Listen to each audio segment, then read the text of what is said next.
Welcome to the Solo Female Travelers podcast. Here, we go beyond destinations and talk about the parts of travel you don't always hear about. We share tips you haven't heard before, real experiences from the road, and the embarrassing moments that make travel unforgettable. We ask the difficult questions and bring you unfiltered stories from bold, curious, and unconventional women.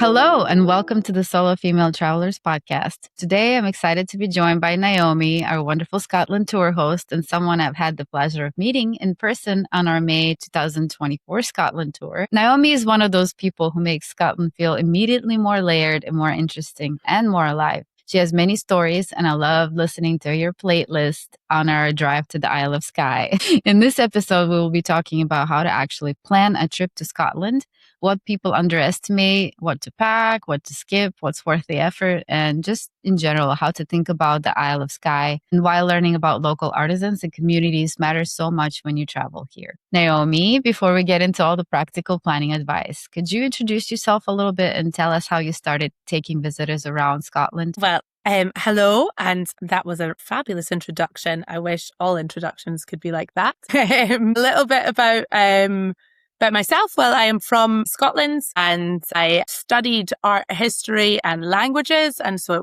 tour guiding was a way of sort of traveling around Europe and living around Europe. And I moved back to Scotland, retrained, and started doing tours in my own home country, and found that you sort of fall back in love with the place that you're from when you come back to it, when you get to know how lucky you were Where did you realizing it. I studied at Glasgow University. Okay. And so Scotland in general, it seems like it's still a pretty popular destination. Has it changed at all over the last few years? I know it's been popular since like the series and the movies like Outlander. They showcase the landscapes and all the handsome men and women. And so do you think Scotland's still having a moment right now? It's as popular as before? I think absolutely. I think this is Scotland's moment. We're having a bit of a renaissance. Things like Outlander have really helped, and the filming of Harry Potter, absolutely. But there's a lot of, I guess we are solidly put on the map with the Scottish diaspora, with a lot of people coming to find out about heritage and people seeking nature landscapes, and it's and whisky. And the magic of the folklore. I don't play golf myself, but I definitely heard someone trying to go to Scotland specifically to go play golf in the beautiful golf courses that are around there. I don't know if you know anything about that, but I'm sure there's plenty of lovely places with views, I assume. Absolutely. If you're a golf fan, Scotland is the home of golf, of course, but because of its landscapes and the links courses, you're seeing the countryside, you're getting to do a bit of the culture at the same time. And it's also a very interesting game of golf because the weather is always against you. Yeah, that's true. I wonder how that works out for people, but anyways. It's never boring. I'm sure. So, as you know, we wanted to focus this episode on planning a trip to Scotland. So, we'll be talking about the practicalities and starting with expectations and things travelers have about Scotland, like the best time to visit, how to get around, and how long to spend, and what are the places to visit, maybe to skip, and just generally what to pack. So, maybe we can start a bit broader. And for someone who's never been to Scotland before, how would you describe the country in a way that goes beyond, the castles and the whiskey and what people just see on the internet, I guess, or in the shows? I guess it's a very proud country of its heritage, and it has a very deep and steeped heritage. That you have to be going when you're coming to this country. It's not necessarily there is, of course, a lot of luxury, but you're not going for the luxury of the beaches and what you might find in other European countries. You're going for something wild and for something that is steeped in history and culture and that wants to share that with you. So it's a very community orientated place where people want to talk and they want to show you about. But I think it's very good to come with that expectation that it's going to be fully immersive. Do you think when people imagine Scotland, do you think when they arrive that it's pretty accurate to what they imagine? Or do you think people are surprised? And if there's anything that they're surprised by when they come? I think there will, of course, there will be surprises around every corner. I think there's a lot of people coming, and not only for that reason, but a lot of people coming to hide from the heat. And the expectation, of course, is that it's going to be a certain time to come to Scotland, and you will have a little bit of a summer, but the perfect type of summer. And what is always going to be misleading is you can just never expect what each day is going to be. Yeah, that's what I was wondering. So is it true that you can get 4 seasons in one day? I mean, is this really what it's like? I mean, we're living it right now, but it's absolutely, you need to have your sunscreen, you need to have your umbrella, you need to be remembering that you're never going to use your umbrella also possibly, and it might be, winter weather where you're from in the morning and you will get a sunburn by the afternoon. This is very common. So, but generally throughout the year, is there a better time to visit? Is it spring, summer, fall, winter? What do you think?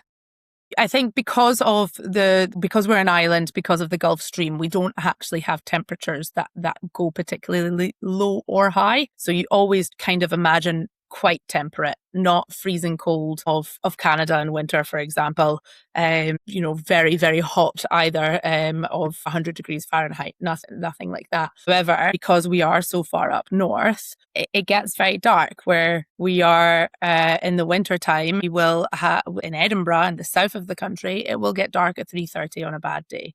It does mean that in the winter, it's not that you're going to freeze and that you have to buy special outdoor clothing, but it means that you're going to have a lot less to be able to pack into your day with daylight hours. And what you're coming to see is landscapes and beautiful cities as well. So I would, even though you're not going to sleep very much in the summer because it's never dark, the spring, the summer, the autumn, the fall, is definitely the best times to come. So what is the busiest? What is the season when the crowds are the most, I guess, if you're trying to avoid the crowds? Or August. August is the Edinburgh Festival, and it is the biggest arts festival in the biggest English-speaking arts festival in the world. And every single arts that you can possibly think of has a little festival within Edinburgh under the umbrella term, the Edinburgh Festival. The population at least doubles, and it is an amazing thing to come and see. But you are going to find there's massive price hikes, of course, but also you will see less of the country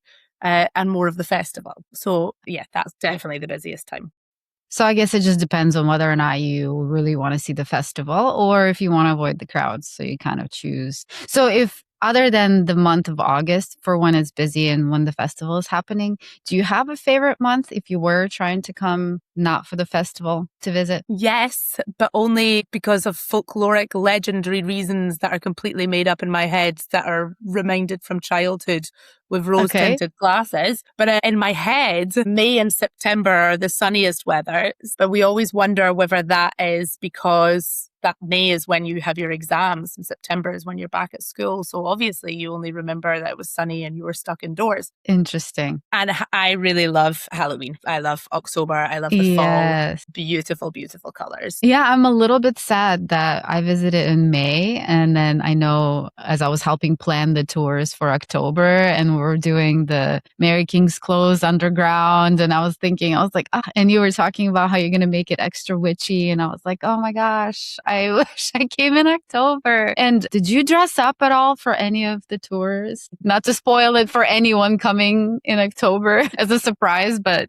I'm curious. I didn't dress up for any of the tours, but I definitely planned a Halloween playlist, got all my Halloween books out, looked up, brushed up on all my witch knowledge, and we definitely themed it as much as we possibly could because it is here. It's a very big festival because it's when the light's leaving. So it's our last big hurrah of all the different colors before winter is coming.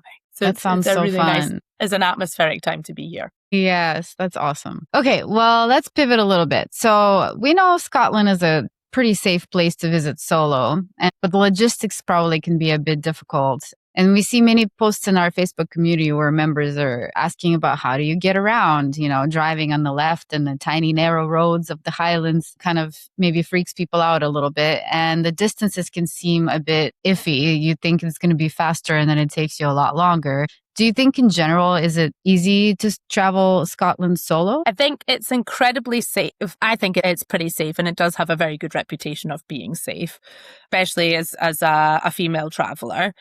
A solo female traveler, things like pickpocketing, for example, doesn't really it exists, but very, very rarely. And what you can walk around the streets yourself, and that's not a problem. But driving it's a little bit different to how people would expect it to be, because when you look at a map, especially when you come from somewhere as big as the States, where of course, you're so used to doing such long distances, and we are not. We are very pathetic with long distances here. But the roads of the Highlands are very, very different from what you might expect in the rest of Europe, or even in where you are in Edinburgh and Glasgow. They're very winding little roads. They're single track roads. As long as you have time, you measure out enough time to do it, and you take your time to do it, it can be very, very, it's absolutely lovely. Driving on the left is not so bad. An experience in New Zealand driving on the left, and it's the turns, it's the right turn, I think, or whichever one that trips you up. I've definitely turned into the wrong lane, so I don't know. Well, I'm still traumatized. It does help to have a co-pilot to every now and then remind you, in this country we drive on the left, just as you're leaving car parks, etc. But when you're behind someone on a motorway, you just follow the car in front. That's true. But it is true, the roads of the Highlands can be a little bit, you've got to be careful. You've got to be careful, you've got to take your time, and you've got to not be in a rush. So if someone doesn't really want to drive or can't drive, how is generally the public transportation? Would you say? Public transportation in the Central Belt, which is the lowlands, and it's between the big cities, so that's Glasgow and Edinburgh, is absolutely phenomenal. It's fantastic. So you don't need to hire a car between these two places. In fact, you'd be wasting your time doing so. However, when you're going up north, there are trains that will take you to certain locations and destinations, and buses also from the main transport hubs in Edinburgh and Glasgow. But it depends when you're going, of course, and it depends where you're going. So are there parts of Scotland that are better to do maybe as a group, or some parts are better to do independently? When we refer to Scotland geographically, we'll talk about the Highlands and we'll talk about the lowlands to simplify everything. And the lowlands are, for when you see Edinburgh and Glasgow, it's everything down from that. When you're going to the Highlands, you're referring to a humongous expanse of land. So it's often said, we're going to do a day trip to the Highlands. We're going to do the Highlands in a day. Impossible to do. It's a huge expanse of land. So it depends where you're heading to. I would say if you're going to the Highlands, it's definitely easier to do a group tour. Okay. Yeah, I think that makes sense. I cannot imagine, because I remember how long it took us to get. I forget where we stayed, the name of the actual hotel, but it was on the way to the Highlands and taking the ferry back. You don't realize how long it's actually going to take until you're driving and you're like, okay. I do remember that whole ferry situation too. So is it better to drive or try to take the ferry, or a mix? That's the illegal question in this country at the moment. Okay. To get to Skye, you can't either drive or take the ferry. So the ferry to Skye has been cancelled a lot this year because you can't drive there. That's part of the problem with public transportation. If you're going to the islands, you have to rely on the ferry system. And the ferry system isn't always as reliable as you'd like it to be. And it could be because of the weather. And there's not much you can do about that. So Skye is a fantastic destination because you can always get to Skye using the bridge. Okay. Generally about driving, how can visitors be more mindful? Is there a local etiquette or any unwritten driving rules at all? Scotland's made a huge effort, or the local councils have made a massive effort in the last five years, maybe 10 years, to put parking bays in places for coaches that are separate from cars. And so when you're taking photos, for example, or even parking up, because a lot of people will come in camper vans, use the parking zones, because it's incredibly dangerous when you just have people parking on the side of the road, taking a picture. Obviously, you're on holiday, you're not thinking about it. You step out onto dangerous, busy roads. And there are now fantastic places for people to stop, and it's much safer, and it's just, to look That's out for them. wonderful. That's great that the government actually did that. We have an issue here where I live, a quick detour in the Scotland planning, but we have this famous bridge called Bisbee Bridge that people love to take photos, but there is no parking. And so not only does it create the traffic, but people park on the side of the road and like try to cross. It's to the point where I think they're trying to ban visitors from parking for several months. I don't know how that's going to fix anything in the long run, but it's gotten so bad over the summer. Yeah, well, no, it needed to be done. There were some very sketchy situations that you were looking at and thinking, ooh, but the big beauty spots, they've done a really good job, especially in Skye and Glencoe, of putting safe stopping areas. Gotcha. Okay, well, let's get more into nitty-gritty of planning. We've been chit-chatting about so many things, but there's just a lot to talk about when trying to plan a trip to Scotland, I think. So for someone planning their first trip to Scotland, how much time do you think they really need to be able to see? I know it's kind of a hard question to answer, but I guess both the lowlands and the Highlands, or you choose how you want to answer this one. You have to decide what it is that whether you're going for a city to see the city or to see the Highlands and Islands, or because it is hard. I think it's really hard to know that. I think that you always want to spend a little bit of time in the cities and a little bit of time in the Highlands getting around. I think you need to pick what it is, which route that you want to go in the Highlands. And that route could be based on a particular interest, whether it is whisky or Outlander or golf or trekking, because I've not done the whole of Scotland. So I think a week at the very minimum. Okay, so if you have a week, how would you organize your time? Or maybe if you had 2 weeks, if you can give me a contrast on how much you can see in 1 week and in 2 weeks. Gosh, that would be great fun to so I think you want to come to Edinburgh. You want to spend... Edinburgh's an absolutely stunning city. No one's ever disappointed by Edinburgh. And there's lots and lots of things to do. You need to account for a little bit of jet lag and rest. So call one day just your enjoyment day, and then at least 3 days in Edinburgh, sort of getting to know the city and wandering around at your own pace. Then I would start... It depends whether you want to go to other towns or cities, but I would spend, like, whether you're picking the West Coast or you're picking the East Coast, or whether you're going on an island or not, because an island is going to take you a lot longer to get to. I would go up the West Coast and see the beautiful mountains of the West Coast, making my way through Glencoe. And then I would try and sort of head to one of the islands. Skye is absolutely beautiful, but so is Mull and Barra. The Hebridean Islands are stunning. And then I would head up north, come back, and head back down the East Coast, having a little look at either the Central Highlands and trying to stop off at somewhere like St Andrews on my way back. Maybe you arrive in Glasgow and you come back and you fly out of Edinburgh. That would be delightful. Yeah, I feel like that would make sense. I like to do that when I travel, so I don't have to go back to where I started, kind of can see more that way. So do you think if someone came for their first time and skipped the Highlands entirely, do you think they would be missing a huge part of seeing Scotland? Like, could you even say I've been to Scotland without visiting the Highlands? Of course, absolutely. I would just say, come back. Yeah.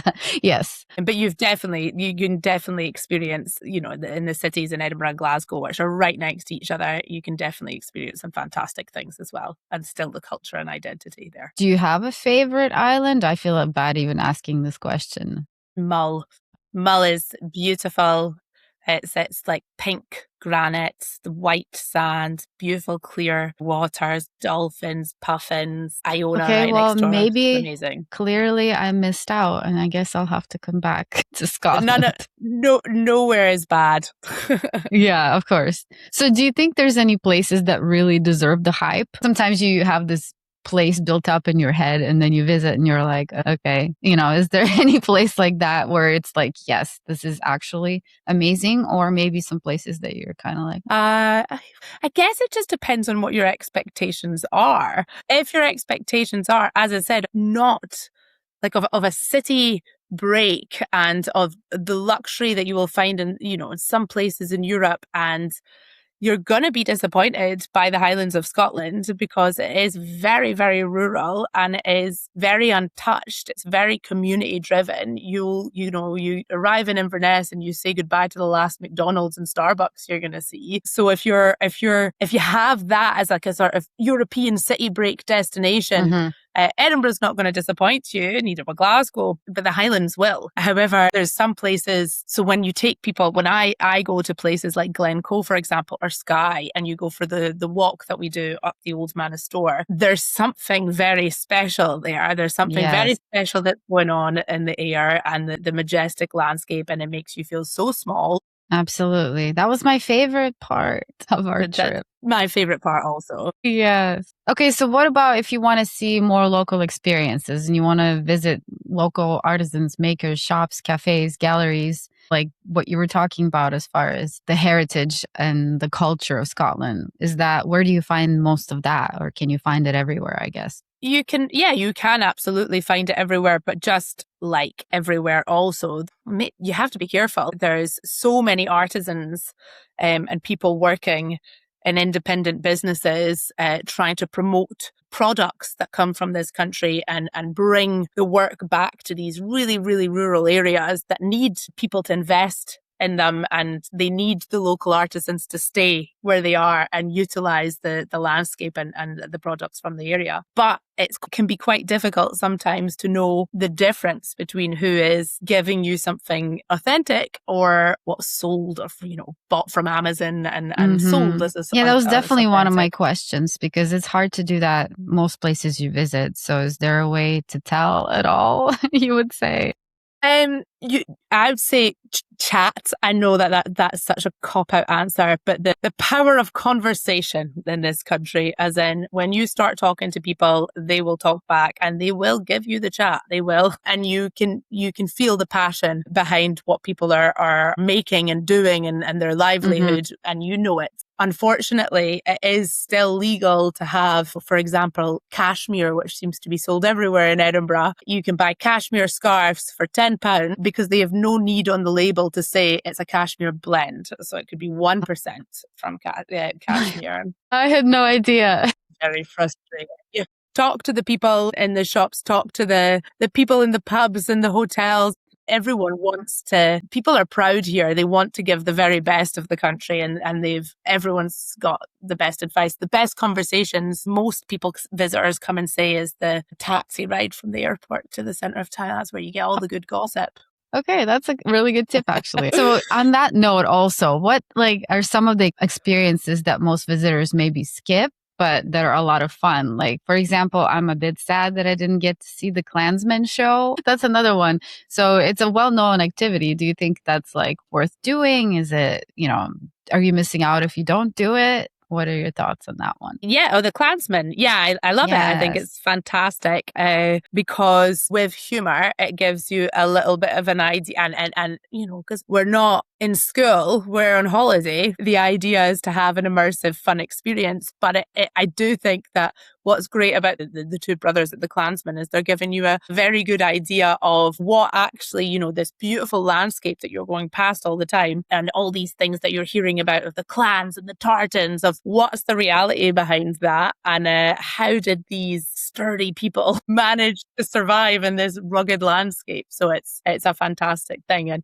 it sounds fun. My favorite has been, now that we go to the Bracken Hide, is that there is, I don't know if this will it'll either make you jealous or it will probably scare you.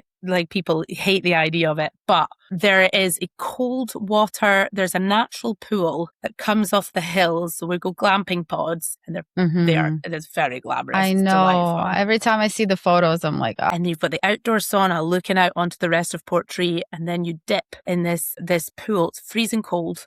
There's little tadpoles going around and it's amazing. That I love. Yeah, I'm super jealous and I just feel like I need to go back to Scotland. So yeah, it's a really nice torture method. Yes, but it feels good. Your body feels so good after. I don't know why, but it just does. Yes. And there's so many people who've never done it before and who try it and then become completely obsessed with it. You know, Yes. are like, yes, why am I enjoying this? Why does this feel so good? Yes. So also, what about, for example, whiskey? I know a lot of people visit the big distilleries and get a tour, but I really loved sitting down. I don't remember where you guys do it now, but sitting down upstairs, we were in the restaurant that your sister had, and you spoke about whiskey and you had this whole story, and it was just so engaging and interesting. Is there a way to find that places, or are the bigger distilleries don't really do that kind of thing, or is there somewhere else that people can find that kind of thing? I think, the whiskey distilleries are absolutely fantastic. And there's lots and lots of not only like the world famous ones, because some people come here simply Yes. to do a tour of Speyside or, to do the whiskey region. And that's pretty magical as well. And the distilleries will give, the big traditional distilleries are beautiful and worth it. You have then the independent distilleries that because Scotland is going through a renaissance and whiskey is our biggest export, you've got fantastic business enterprises that are happening all over the place, all over the country, that take you to places that maybe you wouldn't have got, or tourism wasn't so popular there, but the whiskey's bringing people in. So that's fantastic, because whiskey, of course, it's a drink, and the distilleries will tell you how it's made and their folklore behind it with their story behind their distillery. But it's a cultural thing as well. It's a way of getting together and talking or playing instruments or whatever. So it's got so much steeped in legend and folklore. And my favorite whiskey comes from, this childhood memory, maybe not childhood memory, probably a little bit more than I would like to admit. Yeah, teenage. Yeah, sure. Yes. And so there will be, there's lots of whiskey and folklore tours. Even if you go to a very good whiskey pub and you ask for their malt, the malt of the month, which is the favorite malt of the favorite whiskey of the pub, your bartender, what's your favorite, or the taxi driver on the way in, what's yours and why? It all goes back to just talking to people. I think that's so far one of the big takeaways. I mean, it's like that anywhere, but it sounds like in Scotland, people will tell you, and you'll probably get a lot of information that way. That's great. Okay, so let's get a little bit back into the more practical stuff, maybe less fun, more boring. But as we already mentioned, Scotland, Edinburgh in particular are quite busy. So is there anything specifically that you would say has to be booked ahead? Some people like to travel and book everything, and others kind of go and feel out where they want to spend more time. Is there stuff that you can still decide on the spot, or is it better to book everything ahead, just generally, or specific things that should be booked ahead? If you're for Edinburgh, if you are for restaurants, if you have a particular restaurant in mind, specifically if you're booking in the old town, I would book beforehand. It doesn't mean that every restaurant you have to book for, but it does help. Distilleries, it helps to book as well. Accommodation, especially in places like Skye and Edinburgh, you have to have booked. It's just too tricky, just turning up in those areas. And then also seasonal events, because remember, just like everywhere, there's festivals and there's good times for specific reasons to be here. For what's coming to mind is the fact that you have the puffins who will nest on the volcanic rocks, like the cliff edges around. And it's one of the most amazing things to see. And they're here from like April to July, usually. And you want to get a good boat trip to go and see the puffins, and so book that before. So book that. Okay. What about Edinburgh Castle? Is that a must-see? Is it a book ahead? Is there any other castles or places like that should be booked and must-see? Very good point. Of course, Edinburgh Castle. Yes, you need to book Edinburgh Castle ahead. And from April to basically September, maybe even October, I would be booking Edinburgh Castle ahead. You don't need to book months in ahead, but you certainly need to book weeks in ahead.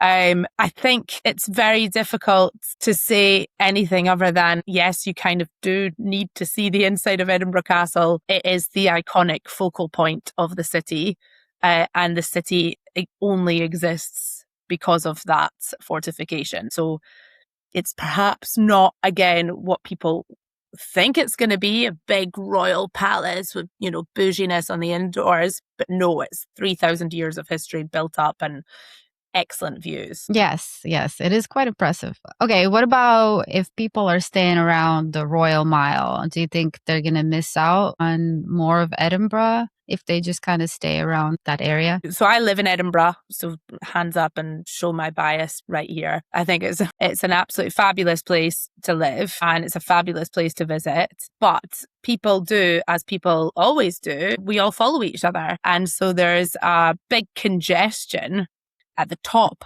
of what is called the Royal Mile. So that's the main street of the old town. Everyone's there. It can be quite suffocating if you're not into big crowds. And then my advice there is just turn the corners, go down the little alleyways that are absolutely everywhere. There's no trespassing laws here. You can go and investigate and be curious. It's not a dangerous place. So go and have a look. That's where you're going to find your best restaurants. That's where you're going to find your best cafes. If you're looking for green, the city is one of the greenest cities in the whole of the UK. So just turn, go down, go over, get lost. Yes. And just be careful at the top of the Royal Mile. Yes, yes. And it's definitely, I think, the best way. I always plan in a day where I'm like, I have nothing booked. I'm just going to walk around, get lost somewhere, find my way back. It's just such a great way to see the city and talk to people. So completely 100% agree. Speaking more about Edinburgh, as you know, solo female travelers, we do our best to support women-owned and women-led spaces. And we definitely try to include as much of that on our tours. But is there any specific places that you would like to highlight, maybe for some people that are coming on their own that they can visit in Edinburgh or elsewhere in Scotland? Yeah, definitely. When you're in Edinburgh, oddly, we had a moment where all the tourist informations had been closed down and they're reopening one at the moment. But it was two local ladies who opened basically a tourist information office where you can go and you can get maps and you can get advice and they're lovely. But they've also put a little shop within their tourist information that is trying to mitigate against the fact that a lot of the places on the Royal Mile are owned by the same people. So they're trying to get local artisans things that you would buy, smaller things like necklaces or postcards or tote bags, that sort of thing, but they're done by local artists. Whilst you can also find that there, you can also get the advice there of where else is a nice place to go to, which will give you where the independent retailers are. They'll send you down to the Kirk and you'll see the Arts Collective doing their little stalls. They might send you to the Textile Showcase where you've got textiles showcasing from all over Scotland. There's lots and lots of places that are doing a really, really good job of highlighting independent businesses. It's a nice port of call to go and drop in. That's wonderful. Where is that located? The French Institute, right opposite St Giles Cathedral. So it's right smack in the middle. It's called The Source. And it's thank goodness we have those two women who've set that up for us. That's wonderful. And every time I go to Inverness, I actually met this lady doing a solo female travelers tour. She had a pop-up shop in Skye, but her weaving mill is in Inverness and her shop is called Rebel Row. She's a fantastic woman, absolutely full of power and energy, it would seem like. And basically she creates a beautiful handmade clothing, tartan and woven as well, of course. And it's all green and environmentally friendly. Trying to reutilize as much as possible. Instead of bringing it down to London or Edinburgh, she's kept it in Inverness to bring jobs back to her hometown.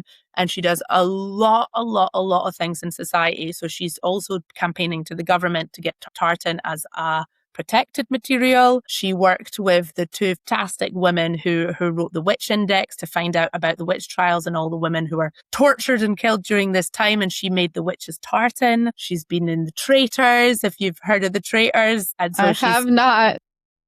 She's fantastic. She's fantastic. And so I would really recommend if you're in Inverness, go to Rebel Row and at least just go and see the shop. It's fantastic. That's great. Yeah, thank you for sharing that. I think we can always link this in the show notes as well so people can actually visit. So speaking of, we sort of touched on this already, but if you are trying to buy something meaningful in Edinburgh and it's hard to tell, like you said, the cashmere can be labeled as cashmere, but you don't really know if if it's 1% or 100%.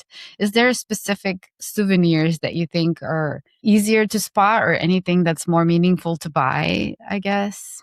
Well, that's a good question. Obviously whiskey, but Hmm. that's too obvious. I think because I want to promote all the natural products that are coming from the Highlands specifically, because it brings so much work and money back to a place that, of course, deserves to have it there. Hmm. The textiles, very important, textiles has always been part of our history. Before whiskey was our biggest export, wool was our biggest export. So anybody actually working in textiles are very highly important, but also you'll see a lot of sort of natural products to do, which I think is a very nice gift or a souvenir to keep because it's not wastage. It reminds you of your trip in a very sort of, I don't know, holistic way.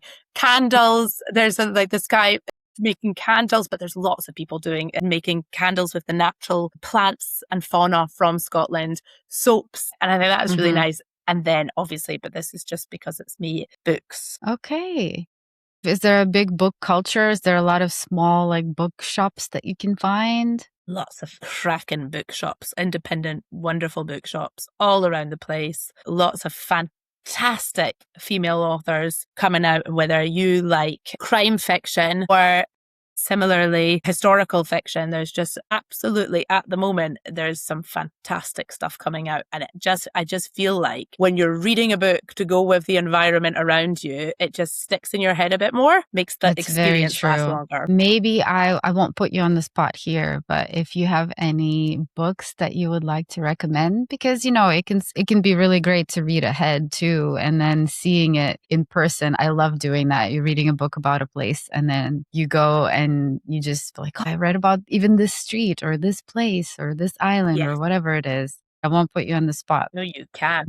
Let's hear it. I mean, obviously it depends what you prefer, but the book that I just read that really stuck in my head and is based in Edinburgh, but there's lots not based in Edinburgh as well. I don't want to seem too Edinburgh focused, but it was very good. It's called The Specimens by Mary Kidd, and it is about the first recorded serial murderers in British history who were Burke and Hare, who were murdering in the old town of Edinburgh. They did exist, and they were during the time the medical department was exploding at the time. So they were pretending they were grave digging when they were in fact, which is a whole different story. And then it's told from the point of view of the wife of one of the murderers who lives in the old town, who at this point in the 1800s, it's a complete slum. And then the wife of the doctor who's buying the bodies, and she will live a much more upper class privileged lifestyle also in Edinburgh, but it gives the stories of the different women who were killed, the different women in their perspectives, and it retells the city of Edinburgh and the juxtaposition of the rich and the poor in that time frame perfectly. It was so good.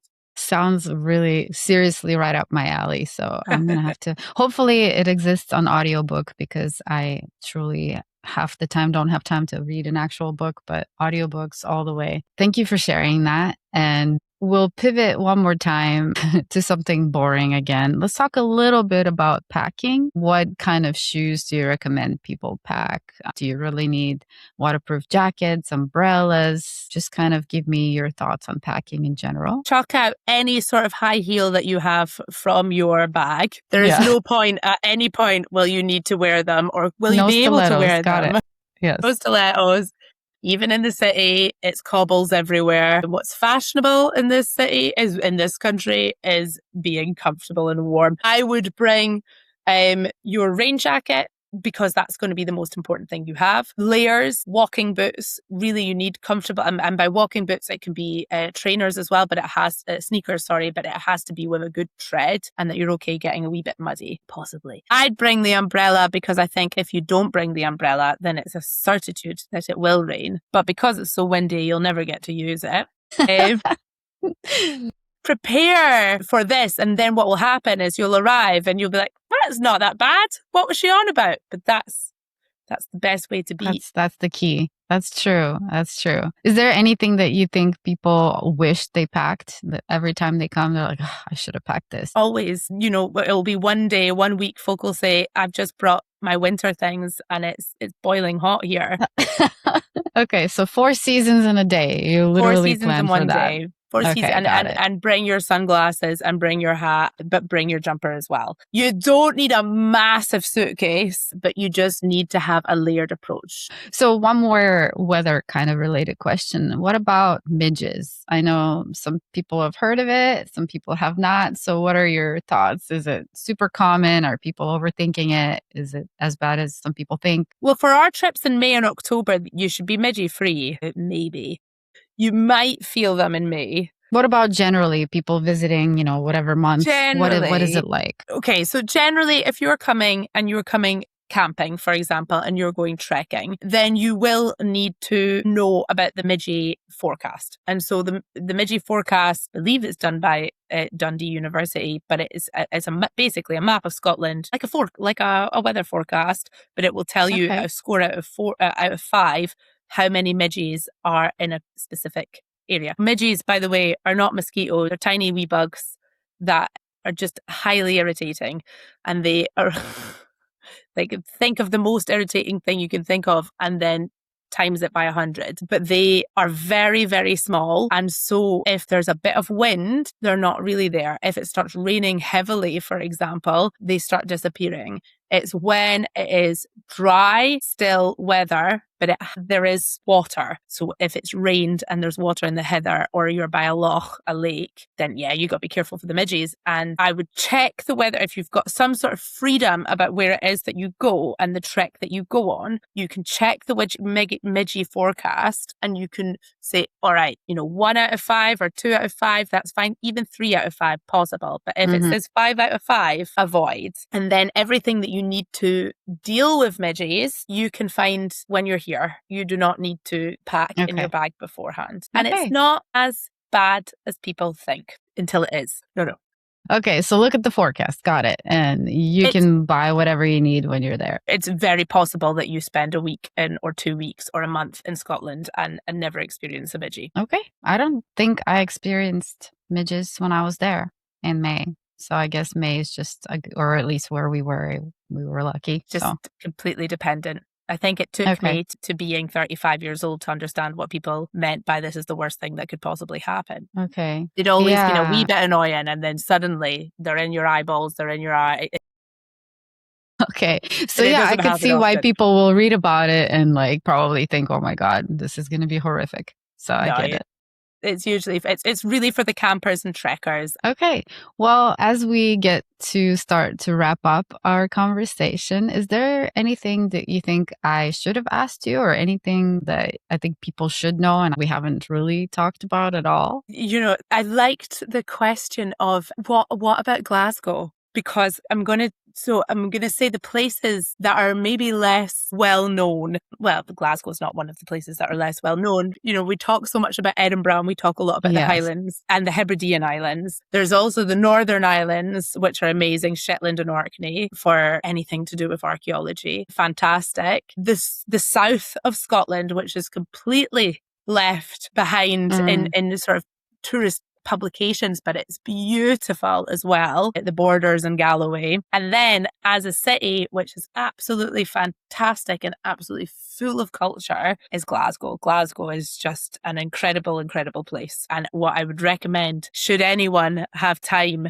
to go, there's lots of things to see that are constantly on site in Glasgow, but it's everything to do with culture. So it's the best restaurants in the country, it's the best theatres, it's the best music festivals, the best art museums. I mean, it just sounds like you have to go to Scotland several times or you have to go for a month. Is what it comes down to. Or 2 months. I don't know. Just move there for a few months and then you'll see everything maybe. Absolutely.